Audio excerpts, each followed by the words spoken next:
del Norte, a town blessed with natural wonders like Mount Inayawan and the ASEAN heritage site, the Nunuman Lake.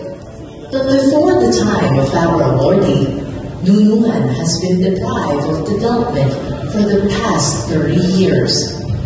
He was able to complete several developments in the municipality, from roads that shorten travel period to ending several family feuds to prevent further conflict and bloodshed that may lead to the collapse of peace and order.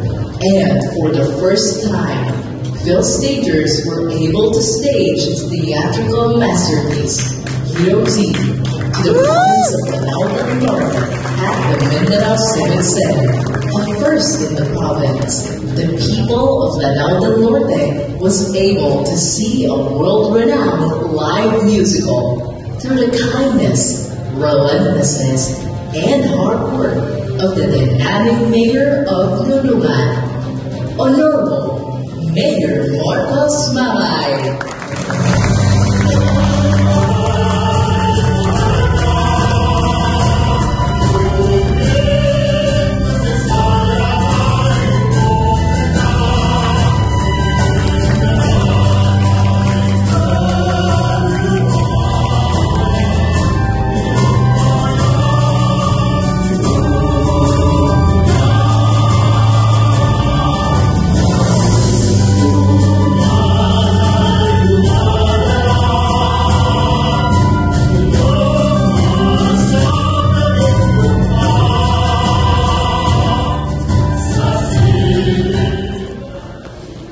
Hello, good evening.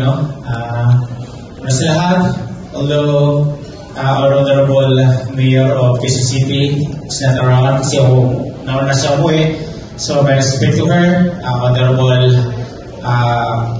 Joy Abelmonte, and to all fellow elected officials na nandito, my fellow mayors, good evening to national agencies, and of course, to Regional Director of the DepEd of Region 10. Maraming salamat, Sir Mayogot. Sa lahat, sa mga kapwa ng mga Regional Directors din sa DepEd, sa mga national agencies, good evening din. So, on behalf of my constituent in the Municipality of Nunuman, and in the province of Lanao del Norte, being as the President of the League of Municipalities of the Philippines, Lanao del Norte Chapter, and all the mayors of the Philippines, being as National Vice President of the League of Municipalities of the Philippines, and of course, on behalf of our Provincial Governor, Angking President Maporo, we send our congratulations to the Phil stagers, especially to Attorney Vince Tanyada, along with his colleagues. We have also the current incumbent President, Johnny Rivas, along with their colleagues. Congratulations sa lahat sa inyo sa bumubuo ng messages. Ang dami niyong napasaya sa buong Pilipinas. So doon namin na-realize kung gaano ka-importante yung arts and culture, So that is why being also the National Vice President ng League of Municipalities, and at the same time being as the advisor of the Actors of the Philippines, as you present this alliance with the Papers of President.